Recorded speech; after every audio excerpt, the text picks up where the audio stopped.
Greetings and welcome to a new narration by DrTorment. The following story may prove a little sensitive to certain viewers and listeners. Discretion is advised, and consider this your one and only warning. Now, with that out of the way, let us proceed.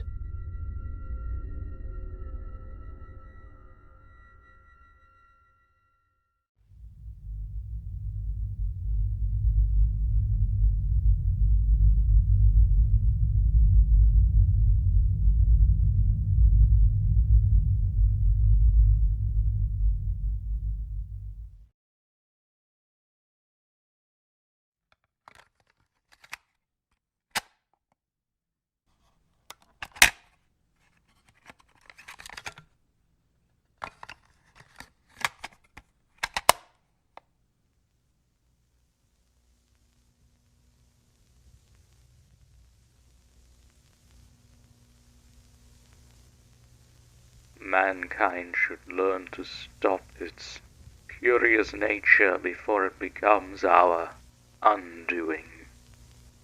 If only they knew what we knew, they would not want us to continue to search the depths of the god-forsaken oceans. I still cannot grip my mind around the horrors we saw through our newest equipment. It plagues me to the point where when I'm done recounting my story, I will join the crew of Project X2. God or gods that may claim me, please have mercy on my soul.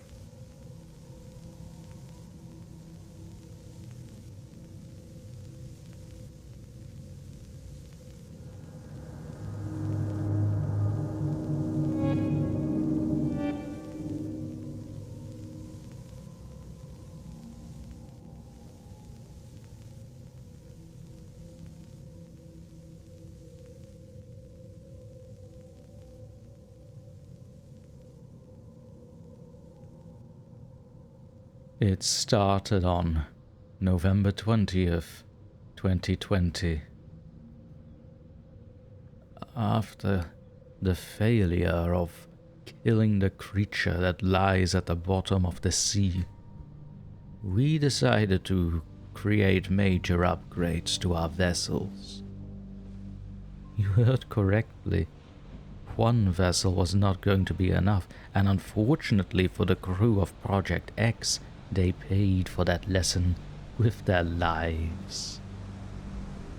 For you see, the problem was that there wasn't just one massive creature that lay down there. As far as we knew, 3 such creatures were at least 60 feet in length. Each was deadly in a unique way. However, our focus was on the queen of this hive-minded society. We figured if we took out the queen, the rest would crumble, and if they continued to fight, we would have the upper hand.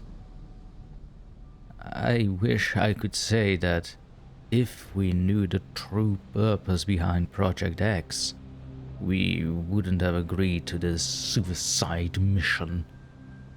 But I fear that all it would have changed was how we went about it. I'll disclose a summary of Project X in order to make this a little easier to understand. At the bottom of the sea, or what was believed to be the bottom of the sea, a group of researchers found an unknown octopus-like creature with 6 eyes, bat-like wings protruding from either sides of its head, an unusually red-tinted body, and tentacles the size of 2 football fields. They believed it could have been a new species of octopoda. However, as they began to try and determine if it was the only one of its kind, they were quickly attacked by horrible large vertebrae, ones that have never been recorded before.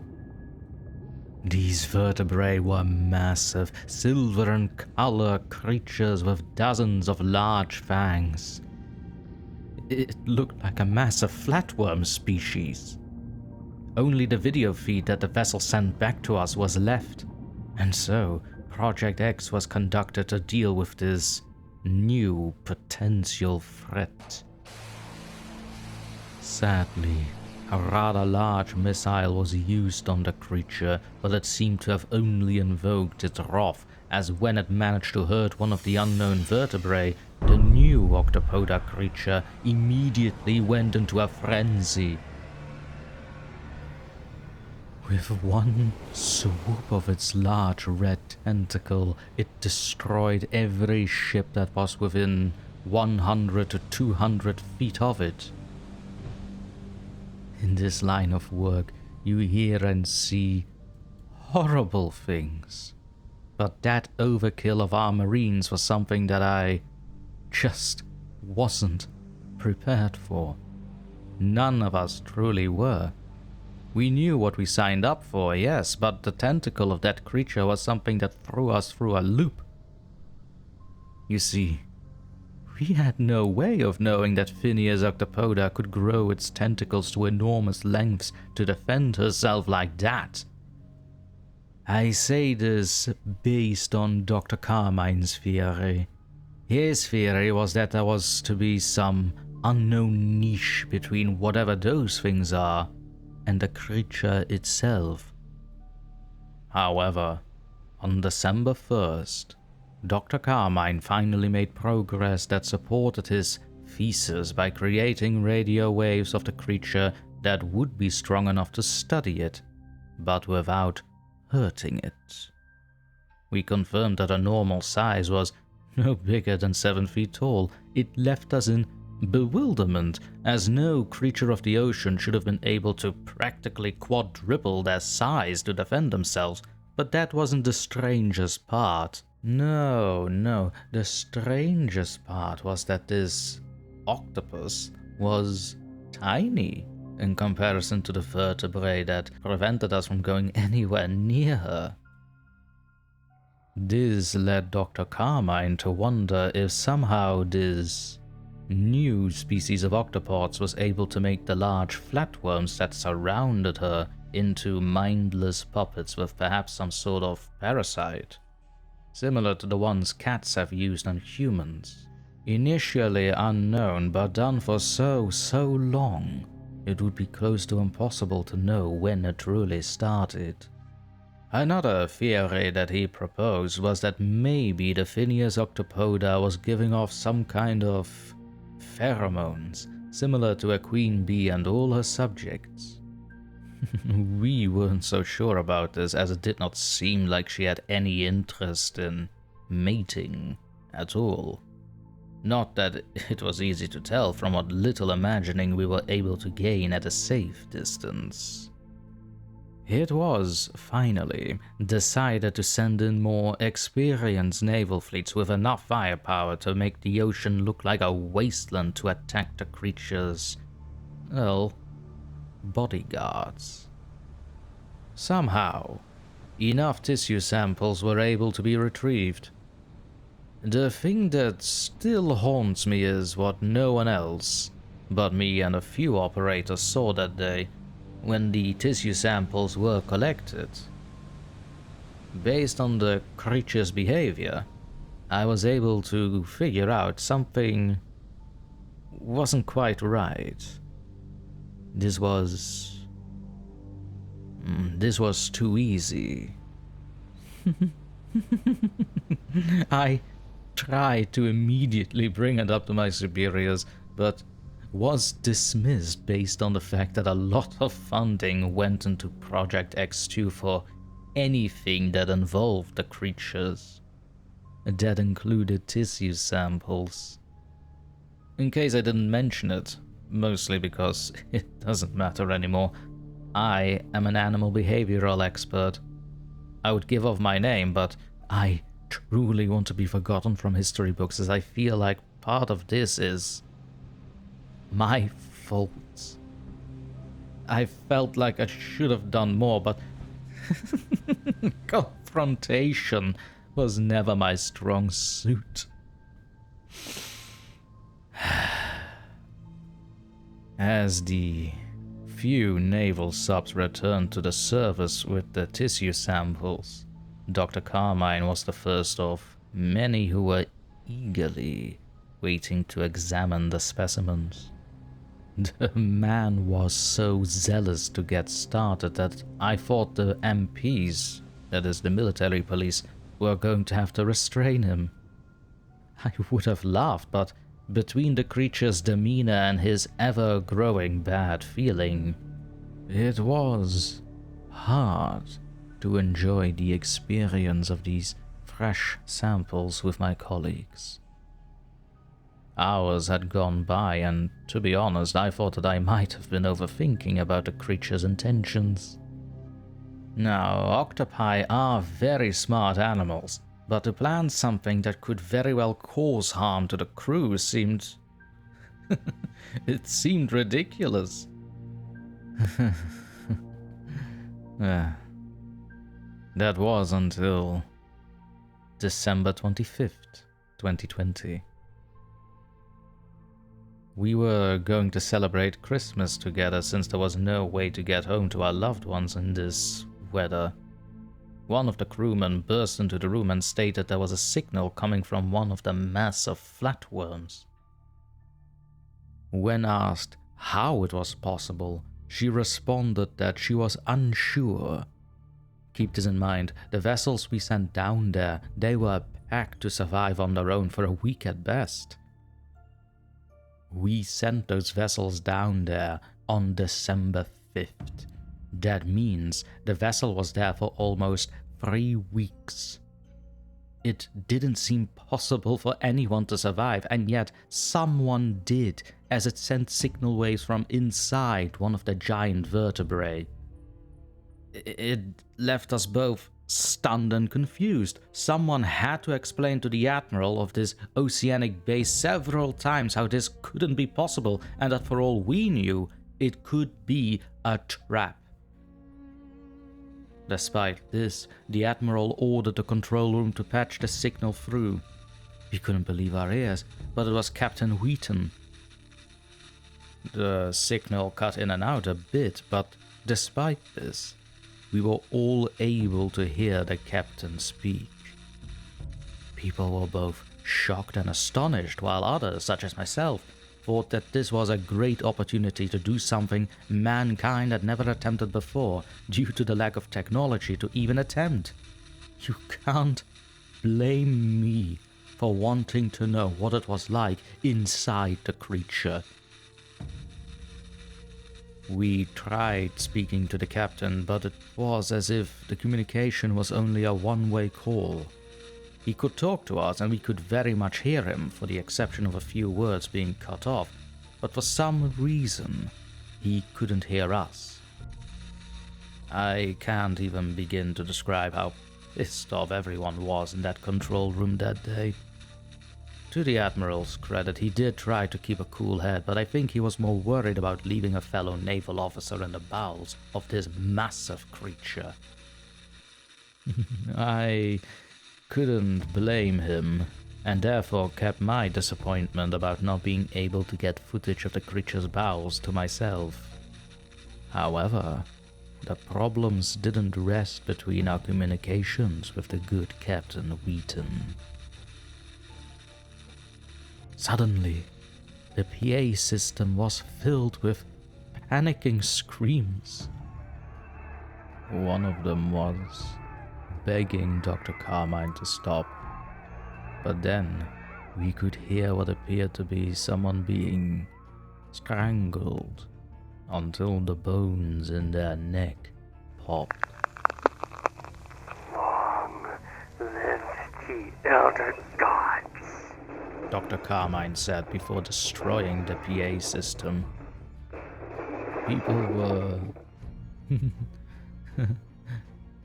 People were beginning to panic.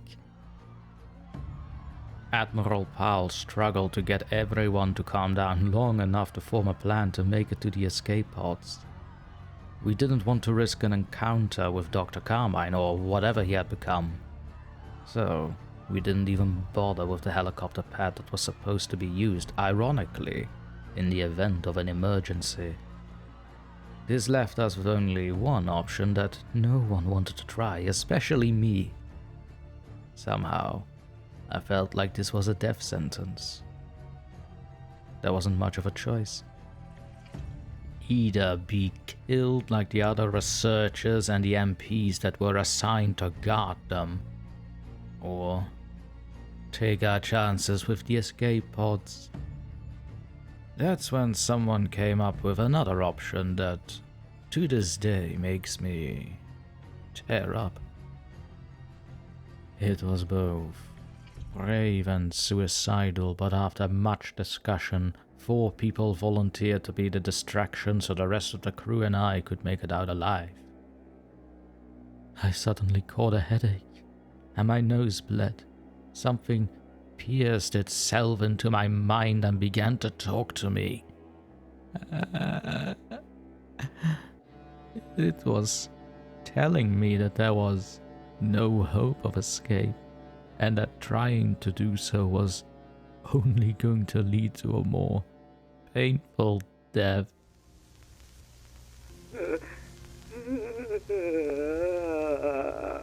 Get out of my head! Out of my head! Get out of my head! I randomly shouted. The whole room looked at me with concern, and my vision became dark. I could feel myself fall onto my knees, but the noises in the room became muffled as I was forced to watch through the mind of Phineas Octopoda herself. She planned this whole thing. From the moment we sent those poor naval soldiers down there, she had already formulated a plan. She knew what kind of weapons we had stored on the vessels, and she was afraid of the amount of damage it would cause to both her and the gods assigned to protect her. She allowed them to get within range, and the gods attacked. She told them to just surrender a few samples of their flesh. The gods looked to her in confusion and anger. The screeching we heard earlier when the missiles hit their assigned targets wasn't from pain. She was yelling at them to just do as she commanded or suffer her father's wrath. They seemed scared by this and faked their injuries. In other words, I was right. Grabbing those tissue samples was too easy, and we walked right into it. I tried to regain my consciousness as I could feel liquid tar drop out of both my nostrils. I could also feel my eyes roll in the back of my head. If I was experiencing any pain, I didn't feel it. The tissue samples from the flatworm-looking creatures, or elder gods as she called them, had some kind of infectious spores that attacked the nervous system of the infected host. She showed me how it had infected Dr. Carmine. I don't know how she was able to show me any of this, but I continued to let her show me in hopes of finding some sort of weakness. Anything, just anything to take this evil, cunning creature down. I believe Dr. Carmine had started to lose control sometime between the 10th and 15th of December, but somehow was able to hide it from us. He was feeding on the brains of a few MPs at the time. To do this, his mouth would contort until his teeth formed into black sharp fangs that broke into the skull as easy as chewing gum, as his jaw grew large enough to fit around the victim's head. He then sucked on it as the second pair of jaws in his throat chewed and swallowed them. It was horrific, and I could feel my heart practically beating out of my chest because of it. My mind felt close to the edge of breaking. I tried to scream and to fight, but I couldn't. I was held down against my will as I had to watch this new creature that was once my dear friend butcher everyone in the lab. He had help from the tissue samples that took the place of his victims. Somehow, they were able to mimic the victims to the letter. If I wasn't so horrified by this, I would honestly be impressed. I suddenly remembered something else. Captain Wheaton kept repeating that he was still alive, and that he was inside the creature's guts. He kept saying something hard to make out. Then the creature forced my head in a different direction as I was forced to watch Captain Wheaton. It seemed that the creature had gotten into his head too, and he was able to see the plans unfold. I tried to see more. I wanted to know how Captain Wheaton escaped the grip of the creature, but my vision turned black, and I fell onto the floor. I woke up to the sound of the emergency alarm blaring. Warning! Warning! Water pressure system failure in the docking bay. Repair must be done immediately. The alarm kept repeating the same message over and over again as I tried to regain my focus. Despite the difficulty of getting up, I slowly got onto my feet. I woke up to a bloodbath, as the only person left alive was me. Admiral Powell was the worst of the carnage. It looked like he was forced to watch everyone die. His arms and legs were ripped from the torso, and then he was pierced through the chest. It was hard for me to tell out whether he had died from blood loss, shock, the chest wound, or all three, but I didn't want to stick around to find out. I knew by the time I reached the emergency reset switch, I was going to be underwater as well. Thankfully, Dr. Carmine had shown me a few secrets to the base. You see, he was a smoker, and he used those same emergency paths to get away with either, well, smoking or chewing tobacco. Whichever was easier to get away with that day. I believe that if Admiral Powell was still alive, he would have recommended using those hallways as well. So I went for it. Suddenly, I heard some sort of screech pierce my ears. It was a monstrous screech that was similar to the creature. I ignored it and kept trying to make my way up the flights of stairs as I started to feel pain in my right arm. Come on, come on! I kept screaming at myself. I wasn't going to die here. I was determined not to let that vile thing have another victory, especially not from me. Tears fell from my eyes as I was overwhelmed with relief. The colors grey and silver never looked more like heaven to me than they did at this very moment. I was able to ignore the pain as I pushed through the door and got to see sunlight once more as I heard the blades of the helicopter spinning and ready to take off. Are you the only one alive? The pilot shouted at me. Yes! We need to leave, now!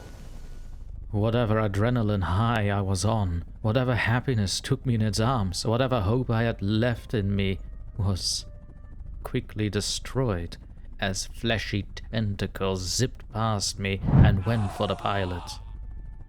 To further destroy my sanity, I had to witness the only helicopter left swung in the air and blown to kingdom come. I felt so weak, so damn tired that as much as I wanted to scream, I just couldn't. I fell to my knees once more and just sobbed. It'll be okay. You and I will be among the only humans to evolve and thrive in this new future. We'll be able to see among the stars. Think about it. The most brilliant men in this ignorant wasteland will finally be able to surpass our limitations as the rest of these pathetic imbeciles suffer at the wrath of the great old ones. Dr. Carmine said in a cold, demonic voice. I slowly got up and turned to look at him. He was deformed. His skin was as red as a boiled lobster. Black rings covered his body. The top of his skull was bulbous in size. He had red webbed claws for feet and hands and tentacles that protrude from where his mouth used to be. Had I not felt so defeated, I would have been scared, but I just couldn't deal with any of this. Rage began to fester inside me. I didn't have a plan and knew it was pointless to fight back, but to be honest, I just wanted this thing dead. Nothing else mattered to me, not the death of the crew, not the fact that somehow Captain Wheaton was alive and trapped inside those horrid creatures. Nothing, absolutely nothing mattered to me at that moment. I screamed. I screamed so loud that it felt like my vocal cords were tearing down. I screamed although I could feel my blood vessels begging and pleading for me to stop. As I did this, I could feel my skin tearing. It hurt like hell, but I wanted to give this abomination a piece of my mind. I didn't care about anything anymore. If I was going to die, this was going to be my last stand. Something from my arm burst forth, smacking the creature into the emergency door and shattering the walls with it. I didn't stop. I couldn't stop. I kept going as all I wanted was death for this creature that took my close friend and colleague. I didn't care that it was possible that Dr. Carmine could have been responsible for all this. Like I said, the only thing on my mind was the death of this vile creature. I took in another breath as I screamed again, as blood fell from my eyes and my body was changing. In a massive radius, a huge chunk of the building looked like it was cut off with an ice cream scoop. I felt the wind blow the last cool breeze that I would ever feel against my every cut and bruise that I had endured. My throat was so raw that I couldn't speak anymore. You know, in those dreams where you feel like you're falling, but you're not sure where from or where you're going to land? It felt like that, as my body felt like it had immediately shut down. Suddenly, I felt myself on a tentacle. I could tell by the unusually large suction cups. It was changed into a giant hand, and I thought I was drowning as I realized pretty quickly that I was underwater. I quickly realized that I was able to breathe just fine, and I felt like my wounds healed for the most part. I almost lost myself when I saw her. Her skin was now this seaweed green color.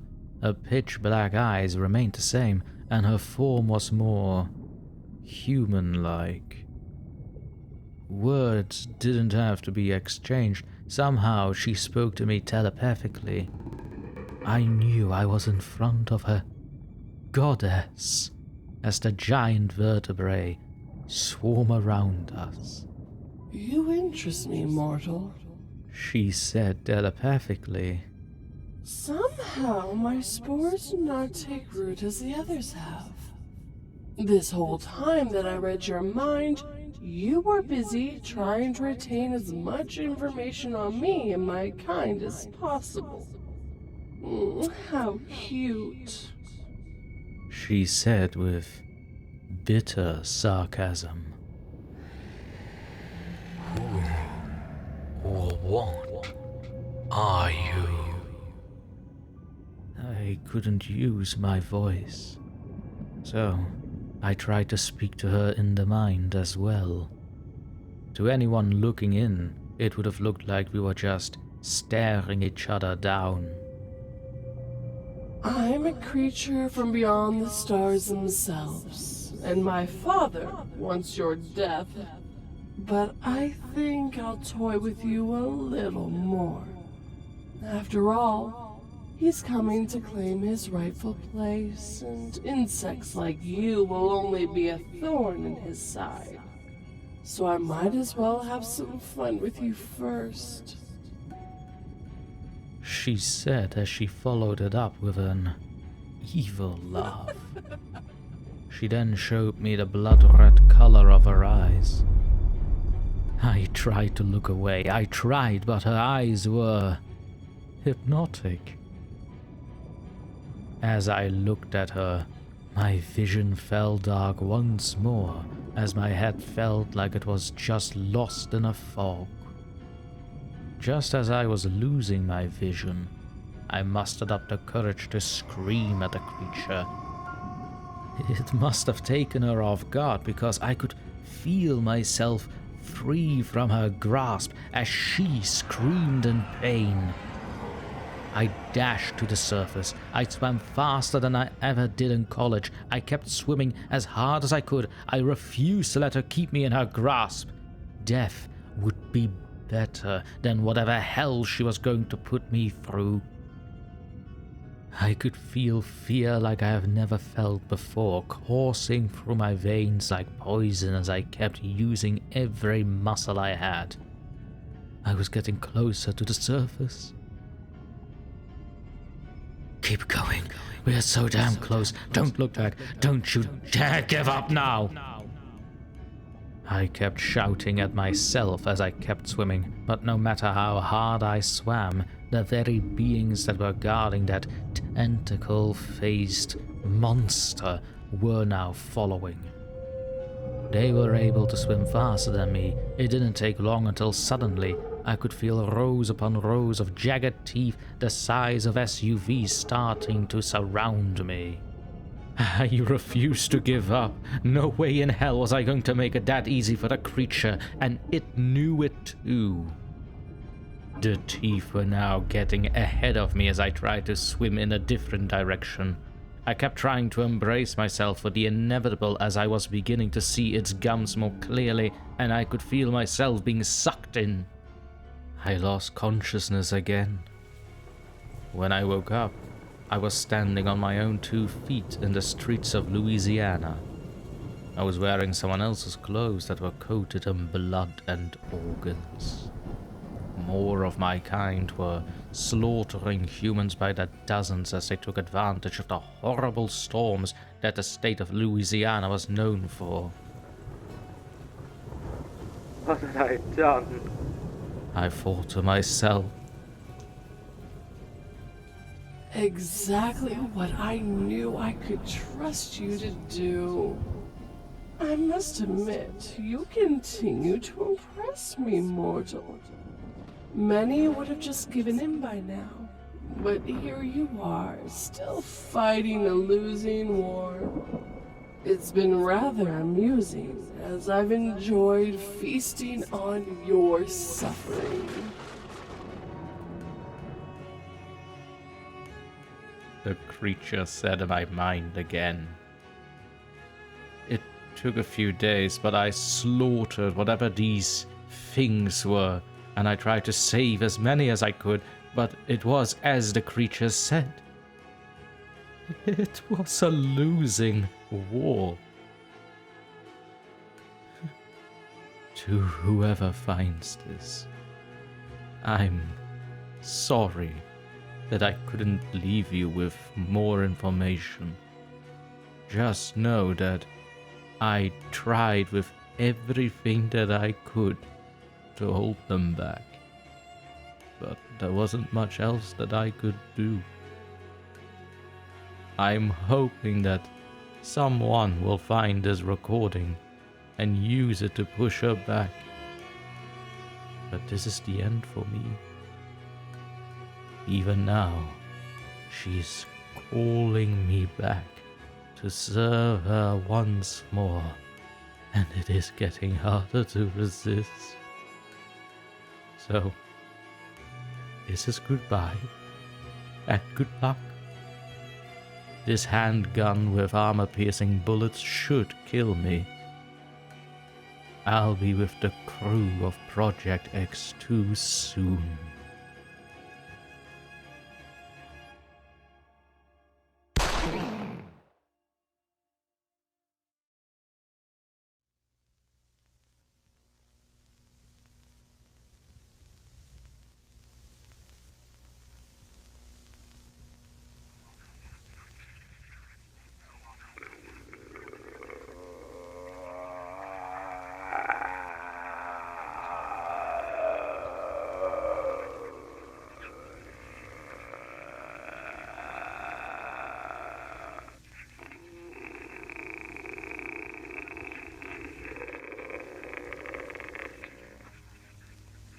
Update.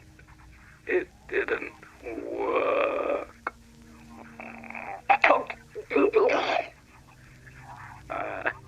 And her calls now scream within my mind to the point that I can't try again. My skin is mutating. I am losing control. I can feel the bloodlust take over as my skin no longer looks human, and fangs are ripping out my old teeth. The pain is beyond comprehension. Someone ran to see if I was okay and screamed at my appearance. I had to kill him. I had to.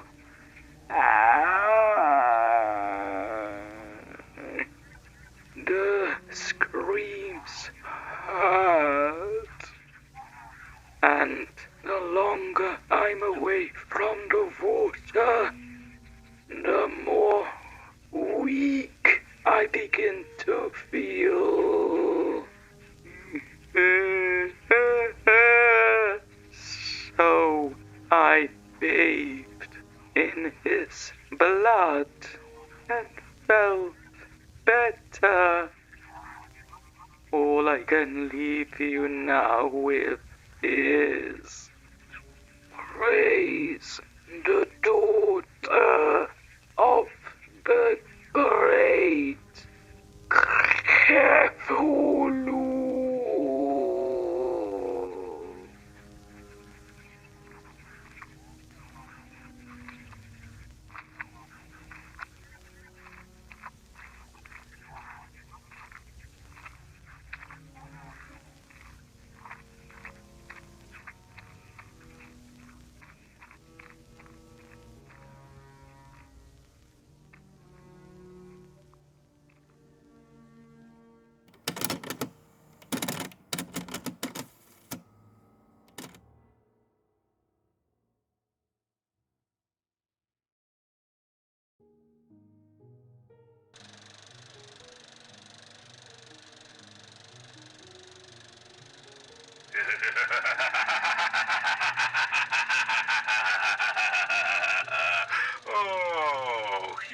humanity's eternal dance of hubris, how predictably exquisite.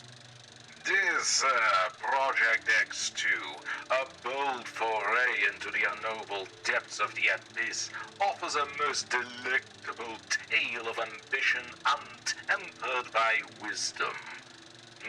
Such delicate creatures driven to unravel the secrets of an ocean that swallows them whole. The Octopod Queen, a puppet master of flesh and mind, strings along her would-be captors, leading them to their doom with a cunning that echoes my own games.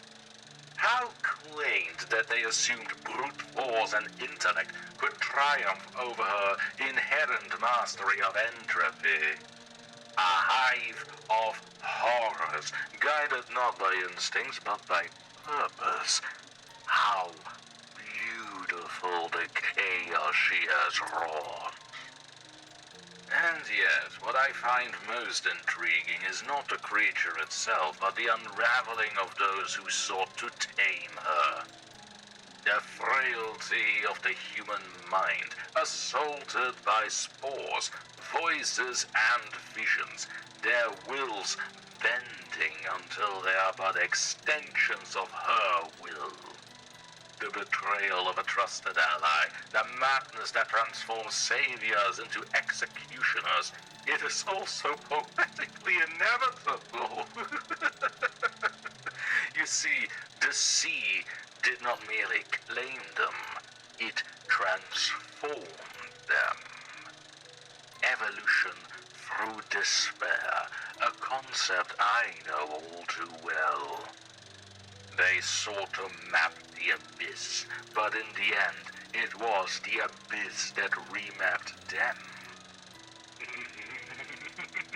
Such is the prize of gazing too deeply into truths that were never meant to be comprehended. Bravo, my dear Queen of the Deep. Your masterpiece is a fitting hymn to the folly of man.